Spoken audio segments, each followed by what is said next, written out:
everybody, welcome to Mum's Kitchen. Today we have got a special event where we're going to be having bacon and eggs for dinner, but not your average bacon and eggs. We are doing eggs Benny! Yum! Yay!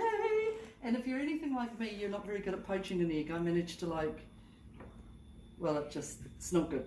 It's not good. So I want to introduce you to somebody. Come on over, Lorr. This is my sister Lorr. Lorr's the head chef of one of the restaurants here in whanau. Whoop, whoop, whoop. And I'm a cooker, she's the chef. That's the difference. So Lorr's going to show us how to make, what is it? Hollandaise sauce. Hollandaise sauce. What's the difference between béarnaise sauce and Hollandaise sauce? Tarragon. Fresh tarragon. Can't you use that on eggs, Benny? You can do, if that's what you like. Okay. It's just a flavour thing, yeah. I don't even know what tarragon tastes like, that's true.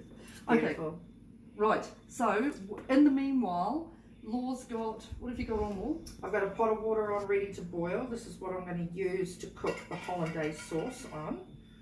We've got the bacon ready to go into the oven with the bread sliced. Nice fresh Yum, yum, yum. Yeah, ciabatta bread, it makes the best toast ever. And we have got a block of butter. Now remember also that we're doing this for our family of, a big family. So don't worry too much about quantities because we're going to give you quantities for a family of 4, okay? And that'll be written up right at the beginning. So when people say, where's the recipe? Just read the blurb that Brooklyn's gonna write, okay? So let us do this thing and then we'll show you what that looks like in a minute, eh? Now, Lorr. What we need to do with the melted butter is split all the butter off from the milk. So we need to discard the milk and just keep the ghee. It's pretty easy. What about if the bowl's cold? Try and keep the bowl warm, otherwise it will start to set the butter. But because this butter is melted and quite liquefied, it's a bit warmer than blood temp. So you can hold it, it's not too hot. So that's what we want. What you can do is let that set. Once it has set, take the rest of that butter off and you can put it on your toast in the morning. Oh, sweet. Yeah, but rather than run the risk of pouring it into your hollandaise, just leave it at that. Why? What will it do to the hollandaise? It'll just split it. Nobody wants split hollandaise. No. Right, okay. I don't even know what that means, but no, I don't want split hollandaise. Okay, what are we doing now? Okay, so now we need to make the sauce. Okay, how do we do that? Alright, so over a pot of warm water, which is going to eventually be coming to the boil. Probably just turn that down a little scratch actually.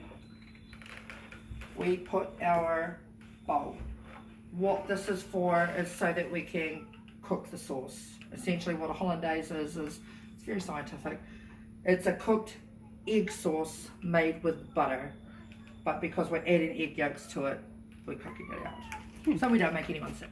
Okay. Right, so let us start that. How many eggs are we doing? For your family, for this one that we're doing at the moment, probably about 3 to 4 egg yolks. That's all right, I thought you were going to say a dozen. Not quite. She made us buy flash eggs as well. Why? Because they are the freshest. Okay, are they the easiest to poach or? They are the easiest to poach. If you get eggs that are a little bit older, the egg white gets really runny.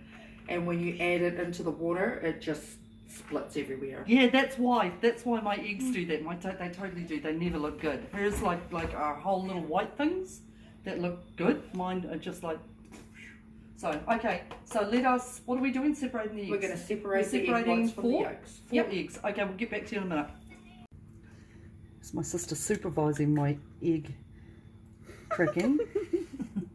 They do? Bit more of the whites. Always try and get as much of the white out as possible. Okay, like that? Just like that. They do? Beautiful. Beauty. How's that? Nice. Ta-da! Right. Apple cider vinegar. Usually with a hollandaise they have a tarragon vinegar which is made with fresh herbs, garlic, onions, yada yada yada. We're not going to do that today. We're going to keep it simple and we're going to use apple cider vinegar. So what we want to do is add all the 4 egg yolks we've got. Let's do it by the cap so we know what we're doing.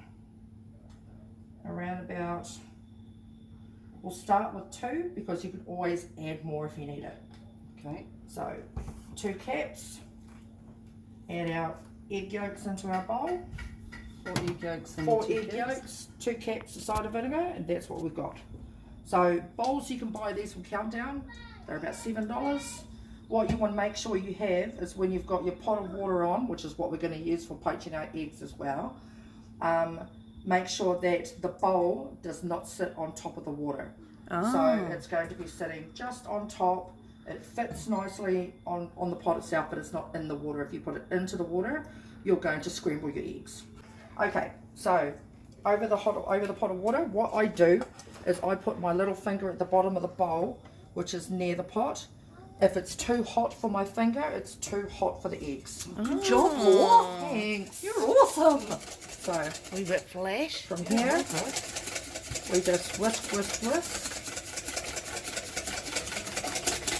And all this is essentially doing is cooking the yolks so that we don't give anybody salmonella. So keep that going, and then what will happen is it'll start to pale up. Just like when you're doing baking and you're baking a cake and the egg yolks and the sugar start to go quite pale, this is what's happening here as well. So you can see that. And Liz, if you just touch the bottom of the bowl there, you can feel that it's not too hot. Oh, yeah. So, right. So what we're going to do now is I'm probably going to need Gigs to come over here and start adding the butter for me. Slowly.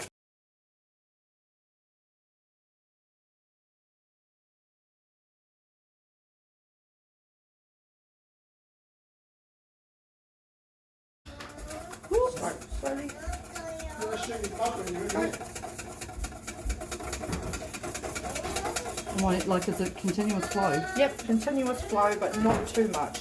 So it will take a couple of people. Alright, stop for a second. Let's just show them this. So you can see that it's starting to thicken and it's coming together. And again, the bottom of the bowl is not that hot. It's easy enough for me to hold on to. Yep. Alrighty. Nice, and that's the stream that you want. Tell me to slow down if you need to. No, you're all good. It is a bit of a workout. So, It is. Do I need to stop? Yep. So it's one of those things that you just kind of stop and start. But that's kind of what we want to get at. So what we'll do is we'll add a little bit more butter to this, and then once it's set to the side for maybe 10 minutes while we're cooking our eggs and everything else, it'll be thick and glamorous. Ooh, excited. We'll add a little bit more butter. You can already see what this is. It's called ribbon stage. What that means is you can see the whisk lines in the sauce itself. So we want it a little bit thicker, so it's going to sit on top of those eggs looking all sexy. Alright, so now we have a nice thick sauce. Can I try it? Oh, that bad boy. Please do. Do you want a spoon? No. Okay, use the Just salt. salt. Okay, need salt. Need salt? And maybe a bit more vinegar. Excellent. So, Just a little bit of time. a little bit at a time. Like that. Don't dump it in. Don't dump it in. Who dumps it in? Who does that? What will happen if you do that? Possibly it'll split. It will split. So it's one of those things that, yeah, a little bit at a time. Always take the time with, especially when it comes to hollandaise. I mean, even the best chefs have split their hollandaise. I've split a great many in my time. Should I chuck some salt in? Absolutely. How much? That much. I reckon a little bit more than that. That much. Couple of pinches of salt, eh? Couple of pinches of salt. So what we'll do now is we'll set the sauce aside. What I like to do is just leave it on a tea towel so that it's not sitting directly on a bench. If there's anything cold around it, what that will do is it'll start to set the hollandaise as well, because it is an egg-based sauce. So keep it where there's room temperature, not too hot, not too cold, because it will either set or split. So, yay! Good luck with that. Okay, should we poach some eggs? Let's poach some eggs. Right, give us a few minutes and we'll get our eggs sorted. Woohoo! So we just want to show you that when you've got older eggs and the egg whites are really runny, this is what will happen.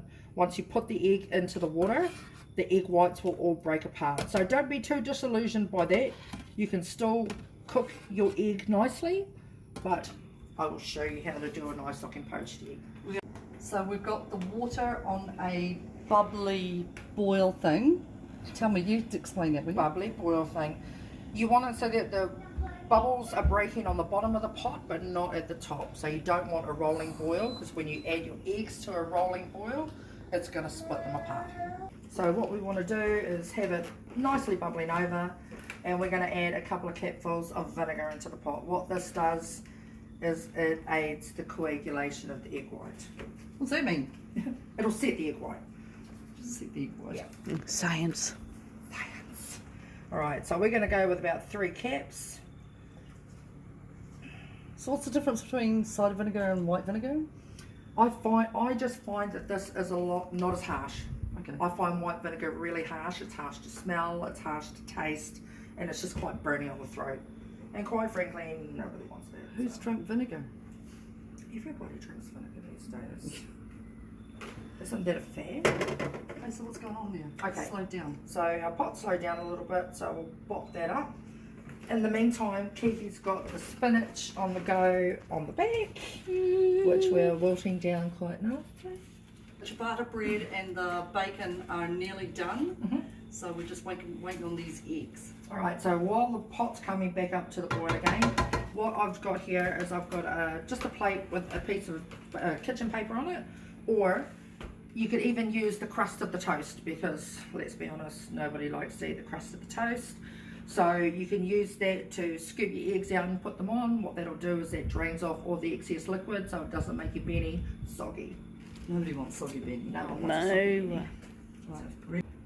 Okay, so when I was showing my dad how to cook poached eggs, because he loves poached eggs, the best way that I found to show him was to crack an egg into a cup, and then what you do is you get a slotted spoon, which is what we're also going to use to get the egg out of the water, and you create a vortex. So get that going, tip your egg in, and what it does is it just folds up into itself so that when it's cooked it comes out in a nice little ball, and that's essentially what you want for an egg benny. You don't need to keep stirring it? You don't need to keep stirring it. So we'll do another one, and again, before I add the next one, I'll give it another little swish as well. Why don't turn the other one into scrambled egg? No, you just need to be a little bit careful with it. A little bit careful with it. Get it going, and just pour that in. So what will happen as well is when you add the cold eggs to the liquid, it will start to cool down a little bit. Don't be dismayed, the egg's still going to cook in the water. It'll be fine. With probably not a spoon quite as big as this, because it's as big as a pot. Something slightly smaller. Just kind of move your eggs around and make sure that they're not sticking to the bottom. I have got a few in here, but you can do one at a time. It's completely up to you. Alright, so grab that one. So it also depends on how you like your eggs cooked. We in this family love our egg yolks really running. So if you want them cooked a little bit longer, keep them in for a little bit longer. The egg yolk will go quite pale the harder that it is, or it'll be quite jiggly if you want it nice and soft. So we'll take that out, put that onto our piece of paper, which will drain the water. Amazing. How do I get it off there? Oh, you just lift it off. What it does is it drains the water off really well, and then you can either just use a spoon and transfer the egg onto your bread from the spoon. Here's a delicious Hollandaise sauce. Woo! I've just given it sort of swish around with my $3 whisk. And Lorr's busy doing her Poaching more eggs for the whanau. Yum. We've got our ciabatta bread and our bit of spinach and our bacon there. And how much of this do we put on? Oh, as much as you choose, really. Yeah, look at that. Flippin' yum. Eggs benny tonight for dinner. And that's pretty much it. So, a big round of applause. Woohoo! Thank you so much for showing us how to make that. I'm just going to salt and pepper it, and then I'll show you how gorgeous it looks before it gets devoured. Thanks for coming. Whoop.